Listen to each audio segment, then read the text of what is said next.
गहिरो श्वास लियौँ, गहिरो श्वासलाई छोडौँ। श्वास लिँदाखेरि फोक्सो फुल्नुपर्छ, श्वास छोड्दाखेरि फोक्सो सङ्कुचित हुनुपर्छ। श्वास लिँदाखेरि छाती फुल्नुपर्छ, श्वास छोड्दाखेरि छाती खुम्चिनुपर्छ। यसैलाई भस्त्रिका प्राणायाम भनिन्छ। समय, विधि र प्रतिबद्धता प्राणायामको आवश्यकता। प्रत्येक प्राणायामको परम पूज्य स्वामीजी महाराजले विधि दिनुभएको छ। प्रत्येक प्राणायामको समय छ। त्योभन्दा महत्त्वपूर्ण कुरा प्रत्येक प्राणायाममा शिव सङ्कल्प हुन जरुरी छ। श्वास बाहिर जान्छ, आफैले प्रश्न गरौँ कि कार्बन डाइअक्साइड मात्र मेरो शरीरबाट बाहिर गइरहेको छ? श्वास भित्र प्रवेश गर्छ कि अक्सिजन मात्र मेरो शरीरभित्र प्रवेश गरिरहेको छ? आफैले प्रश्न गरौँ। प्रत्येक प्राणलाई सोध्ने प्रयत्न गरौँ, प्रत्येक प्राणलाई खोज्ने प्रयत्न गरौँ। जब प्राण मदेखि बाहिर जान्छ त्यसलाई फेरि पनि प्रश्न गरौँ कि कार्बन डाइअक्साइड मात्र बाहिर गइरहेको छ त? होइन। म भित्र रहेका विजातीय तत्त्वहरू, म भित्र रहेका व्याधिहरू, म भित्र रहेका नकारात्मक सोचहरू, म भित्र रहेका तनावहरू श्वासलाई माध्यम बनाएर बाहिर गइरहेको छ। जब श्वास भित्र प्रवेश गर्छ मात्र अक्सिजन होइन, यसै ब्रह्माण्डमा भएका अखण्ड दिव्य शक्तिहरू म भित्र प्रवेश गरिरहेको छ। जुन शक्तिले मलाई बार बार परिवर्तन गरिरहेको छ, जुन शक्तिले मलाई बार बार तेजस्वी दिइरहेको छ, जुन शक्तिले मलाई बार बार ओजस्वी दिइरहेको छ, जुन शक्तिले म भित्र रोग प्रतिरोधात्मक क्षमताको वृद्धि गरिरहेको छ। त्यसैले प्रत्येक छोडेको श्वासलाई पनि धन्यवाद ज्ञापन गरौँ, प्रत्येक आइरहेको श्वासलाई पनि स्वागत गरौँ, प्रत्येक श्वासमा ध्यान केन्द्रित गरौँ।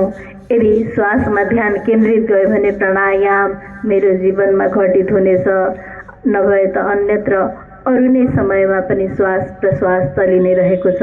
तीव्र भस्त्रिका।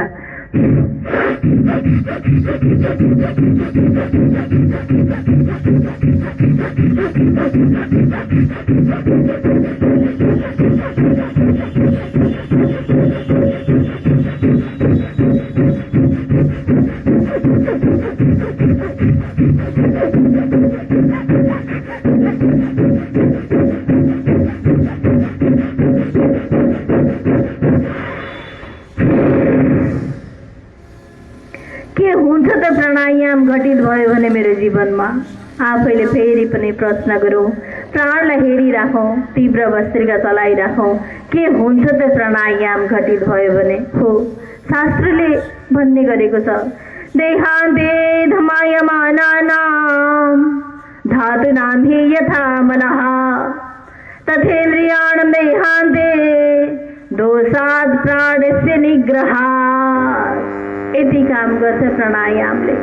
जसरी फलाममा दोष आउने गर्दछ, मकिने गर्दछ, खिया लाग्छ, छिद्र छिद्र हुने गर्दछ, त्यो दोष हटाउनको लागि त्यसलाई अग्निमा राख्नुपर्छ। अग्निले त्यो फलामलाई, धातुहरूलाई चम्काउने काम गर्दछ। त्यस्तै गरी के गर्छ त प्राणायामले हाम्रो जीवनमा? हामी सबैमा इन्द्रिय दोष छ हजुर। इन्द्रिय दोषलाई घटाउने काम गर्दछ। आँखाले खाली राम्रो मात्र हेरौँ भन्छ, कानले फेरि मेरो नाम सुनौ सुनौ, मेरो नाम कतिखेर, मेरो प्रशंसा कतिखेर सुनौ सुनौ भन्छ। नाकले सुगन्ध मात्र ग्रहण गरौँ भन्छ, जिब्रोलाई मिठो रस मात्र चाहिन्छ, छालालाई चिसो सहन सक्दैन, तातो पनि झेल्न सक्दैन, न्यानो स्पर्श मात्र चाहिन्छ। त्यसैले यी सबैलाई इन्द्रिय दोष भन्ने गरिन्छ। र त्यो इन्द्रिय दोषलाई घटाउने काम प्राणायाम घटित भयो भने हुने गर्दछ। कहिलेकाहीँ नराम्रो पनि हेर, कहिलेकाहीँ अपमान पनि सह, कहिलेकाहीँ दुर्गन्ध पनि सुँघ, कहिलेकाहीँ तितो पनि खाऊ, तरुलो पनि ल्याऊ, कहिलेकाहीँ गर्मीमा गर्मी र जाडोमा जाडोमा पनि तप गर। यो सबै प्राणायामले गराउँछ। फेरि पनि पुनः तीव्र भस्त्रिका।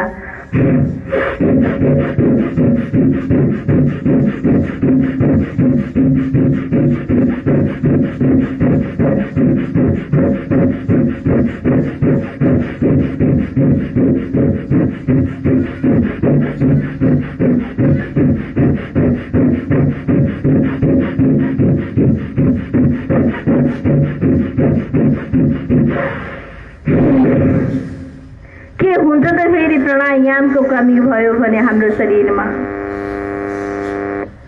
प्राण वैस श्रेष्ठ, प्राण वैस ज्येष्ठ। हाम्रो शरीरमा सबैभन्दा ज्येष्ठ भनेको प्राण हो। हामी आमाको गर्भमा पुग्नुभन्दा पहिला त्यहाँ प्राण नै विद्यमान छ। त्यहाँ प्राण नभएको भए हामी बन्नै सक्दैनथ्यौँ।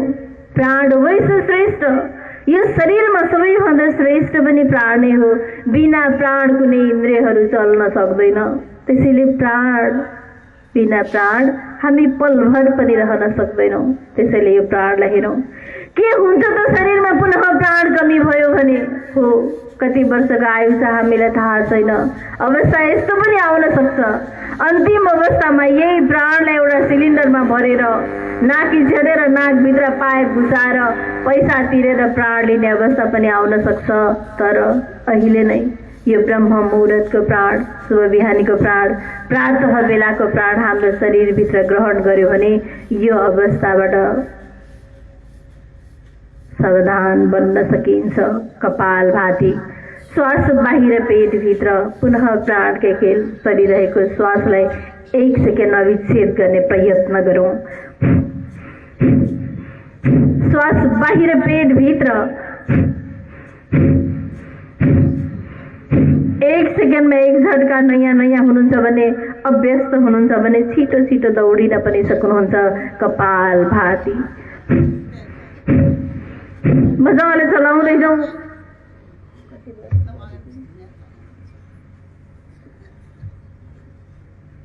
श्वास बाहिर पेटभित्र कपालभाती।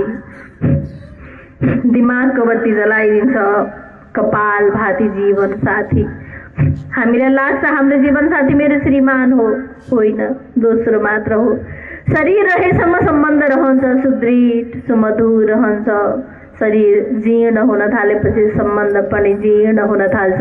त्यसैले सम्बन्धलाई बनाइराख्न, परिवारलाई सुदृढ बनाइराख्न कपालभाती महत्त्वपूर्ण भूमिका खेल्ने गर्दछ। श्वास बाहिर पेटभित्र पूरा त्यागेको प्राणलाई हेर्ने प्रयत्न गरौँ। हर त्यागमा आनन्द छ। त्याग्दै जाउँ। के त्यागिरहेका छौँ त?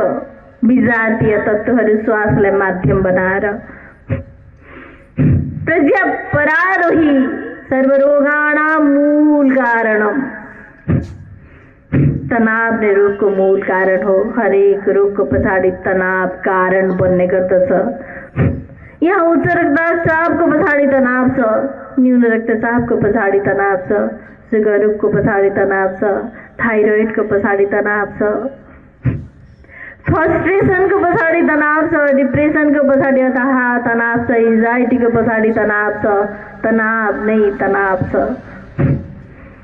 त्यसैले तनावलाई रोक्ने कोही पनि औषधि छैन। न एलोपेथिकमा छ, न होमियोपेथिकमा छ, न आयुर्वेदमा छ। तनावलाई रोक्ने एउटा मात्र माध्यम हो योगमा प्राणायाम। आनन्दका साथ गर्दैछौँ। प्रत्येक प्राणलाई हेर्ने गरौँ। कति अद्भुत सृष्टि गरेको छ परमात्माले हाम्रो शरीरको। सबैभन्दा ठुलो औषधालय हाम्रो शरीर नै हो। कति अचम्मको शरीर छ, कति अद्भुत शरीर छ। सबैभन्दा ठुलो औषधालय मेरो शरीर नै हो। अचम्मको छ यो शरीर। हामी ठोस कुराहरू मुखमा राख्ने गर्दछौँ। कहाँबाट र्याल ग्रन्थीले काम गर्न थाल्छ। जतिपल्ट चपाए चिप्लो हुन थाल्छ। निस्लो भात, सुक्खा रोटी चपाएर हेर्ने हो भने गुलियो हुन थाल्छ। गोलकुस त्यहीँ आइपुग्छ। फुट पाइप हुँदै हुँदै अन्नहरू तल जान थाल्छ। सिस्टमहरूले काम गर्न थाल्छ। आवश्यक चिज शरीरले ग्रहण गर्छ। विकार चिज मलद्वारलाई माध्यम बनाएर दिशाको रूपमा बाहिर निस्किन्छ। कति सुन्दर छ यो शरीरको बनावट। शरीर नै सबैभन्दा ठुलो औषधालय बन्ने गर्दछ। त्यस्तै गरी हामी फलफुलहरू खान्छौँ, तरल पदार्थहरू खाने गर्दछौँ। आवश्यक चिज शरीरले ग्रहण गर्छ। विकार चिज किडनीले फिल्टर गरेर पिसाबको माध्यमबाट बाहिर निकाल्छ। शरीर नै ठुलो औषधालय हो। श्वास बाहिर पेटभित्र मजाले झट्का दिउँ।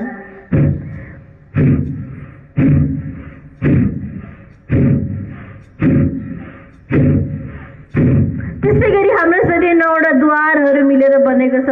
सम्पूर्ण द्वारले विजातीय तत्त्वहरूलाई बाहिर छोड्ने गर्दछ।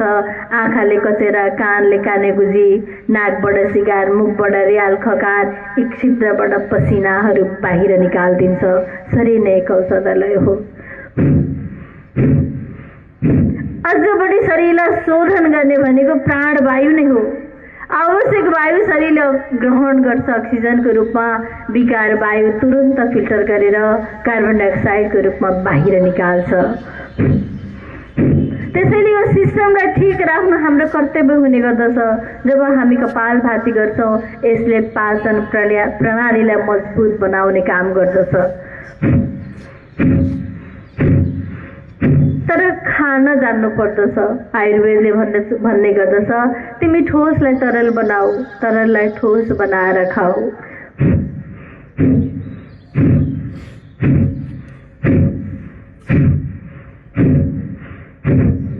शरीर हो, समस्या त शरीरमा आइ नै हाल्छ। फेरि पनि म हजुरहरूलाई प्रश्न गर्छु, हामी मध्ये कम्मर दुखाइको समस्या हुनेहरू कतिजना छ? एकपल्ट हात उठाऊ। ठिक छ, कम्मर दुखाइका प्याकेज हजुरहरूले बढी गर्नुपर्छ। सुगरको समस्या हुनेहरू कति छौँ? हात उठाऊ कृपया एकपल्ट। यसमा पनि कमी छैनौँ, हात तल झारौँ। उच्च रक्तचाप हुनेहरू कति छौँ? प्रेसर हाई, प्रेसर छ भन्छौँ, हात तल झारौँ। न्यून रक्तचाप, लो प्रेसर हुनेहरू कति छौँ? हात उठाऊ, हातलाई तल झारौँ। थाइरोइडको समस्या हुनेहरू कति छौँ? हात तल झारौँ। ग्यासको समस्या हुनेहरू कति छौँ? ओहो, धेरै रहेछौँ, हात तल झारौँ। एउटा प्रश्न सोध्छु, खान नपाएर बिरामी परेकाहरू कति छौँ? लौ, अनि गम्भीर कुरा यहाँ छ। हामी खान पाएर बिरामी भएका छौँ, खान नजानेर बिरामी भएका छौँ। सबैभन्दा बिरामी हामीलाई पानीले नै बनाउने गर्दछ। पानी हाम्रो जीवनमा मर्ने बेलामा पनि गुटुक्क मुखमा राख्यो भने स्वर्ग गइन्छ भन्ने चलन छ। कतिखेर प्राण जान्छ भनेर चम्चामा पानी लिएर बसिरहेको अवस्था हुन्छ समाजमा। पानीको आवश्यकता त्यति छ। पानी हदमा रह्यो भने यो जीवन हो, हद पार गऱ्यो भने यो प्रलय हो। त्यसैले पानी एकपल्ट सबैले भनौँ, भोजनान्ते, आवाज निकालौँ, भोजनान्ते विषमवारी, भोजनान्ते विषमवारी, भोजनान्ते विषमवारी, भोजनान्ते विषमवारी। आदत के बनायौँ त हामीले? पहिलादेखि भन्दा खाना सँगसँगै पानी चाहिन्छ, तुरुन्त पानी चाहिन्छ। अहिले त हामी योगमा लागेपछि हामीले सुधार्न थालेका छौँ, अझै पनि सुधारेका छैनौँ भने सुधार्नुपर्छ। पानी तरल पदार्थ हो, तर यसलाई ठोस बनाउनुपर्छ। पञ्चतत्त्वले बनेको हाम्रो शरीर हामीभित्र नै त अग्नि छ, होइन भने अहिले प्रातःरसको बेलामा अभ्यास गर्नुहोला। मुख जतिसुकै चिसो पानी भए तापनि मुखमा एकैचोटि खेलाएर उकालेर हातमा उकाल्नुहोला, मन तातो भएर निस्किन्छ। पानीले यति कार्य गर्छ हाम्रो शरीरमा। हाम्रो शरीर स्वयं औषधालय हो, त्यसलाई चिसो पानीलाई पनि तताउँछ। तर खान जान्यो भने मात्र घट घट घट घट उठेर खाएको पानीले पहिलो असर किडनीलाई गर्छ, दोस्रो असर गुडालाई गर्छ। खाना सँगसँगै पानी खायो भने के हुन्छ त? अड्किहाल्छ भन्नु होला, तर होइन हजुर। खाना सँगसँगै पानी खायो भने मैले भने हाम्रो शरीर नै एक औषधालय हो। जब हामी मुखमा ठोस कुराहरू राख्ने गर्दछौँ, खानेकुराहरू राख्ने गर्दछौँ, हाम्रो शरीरको आफ्नै धर्म छ, अग्नि बल्न थाल्छ, जठर अग्नि प्रदीप्त हुन थाल्छ। हामीले खाएको खानालाई पकाउन अग्नि बल्न थाल्छ। तर अनजानमा जब हामी पानी खान्छौँ, आगो र पानीको सम्बन्ध कहिल्यै राम्रो हुँदैन। जहिल्यै पनि आगोलाई पानीले निभाउने गर्दछ।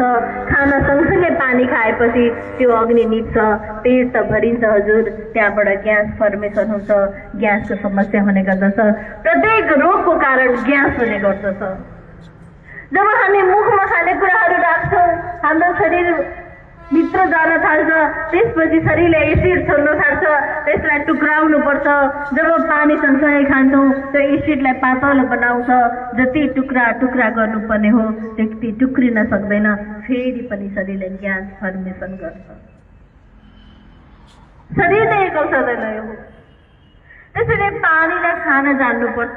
फेरि पनि भनौँ, भोजनान्ते पिबेत् तक्रम,